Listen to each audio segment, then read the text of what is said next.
কবিতা দাসকে এবারে মঞ্চে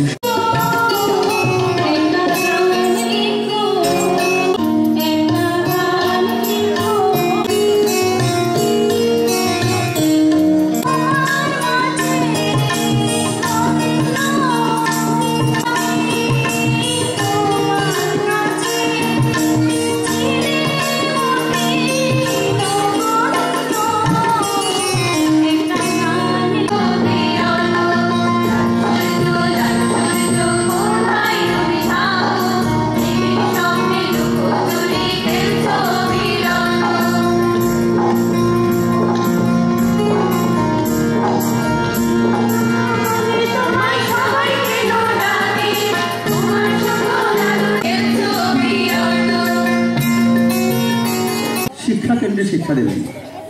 শিক্ষা কেন্দ্রে শিক্ষা দিলে বিশেষ করে স্কুল, সঙ্গীত স্কুল, আমি সঙ্গীত সম্পর্কে আমি কিছু বলবো না, কারণ আমরা যারা মানুষ, আমরা যারা মানবিকতায় বিশ্বাস করি, আমরা যারা মানুষকে ভালোবাসায় বিশ্বাস করি, আমরা যারা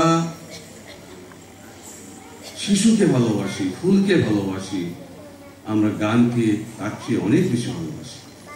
গান ভালোবাসে না, গানকে ভালোবাসে না, সঙ্গীতকে ভালোবাসে না, একজন লোক খুঁজে পাওয়া যাবে না।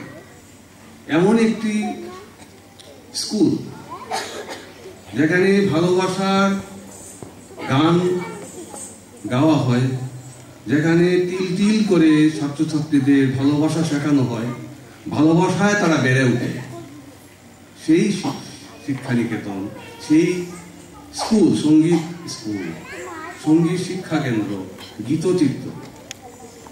আজকে গীতচিত্রের 22তম বছর। এই 22তম বছরে আমি আজকে সবচেয়ে বেশি গর্ববোধ করি এই কারণে যে গীতচিত্রের যে কর্ণধার, গীতচিত্রের যে প্রতিষ্ঠাতা, গীতচিত্রের যে অধ্যক্ষ, তিনি আমার স্কুল জীবনের শিক্ষক। আমি এজন্য গর্বিত। আমি এজন্য গর্বিত যে আমারই শিক্ষক এই বয়সে বার্ধক্যে উপনীত হয়েও উনি যে যুবকের মতো দৌড়াচ্ছেন, ছুটছেন, সেটা অনুকরণীয়, সেটা আমাদের অনুপ্রাণিত করে।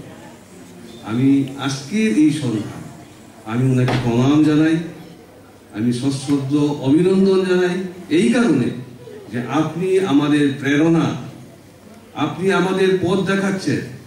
এই বয়সে একটা স্কুল পরিচালনা কম কথা নয়। আমি ওনার আরো বেশি সুস্থ জীবন কামনা করি। আমি ওনাকে আরো বেশি দিন আমাদের মাঝে থাকতে আমি ভগবানের কাছে প্রার্থনা জানাই। ওনার যে সঙ্গীত প্রতিভা, ওনার যে গানের যে ওনার যে বিচ্ছুরণ, সেটা যাতে আজকের প্রজন্ম, আগামী প্রজন্ম অনেক কিছু দিতে পারে, শিখতে পারে। এই কথা বলে আমি বেশি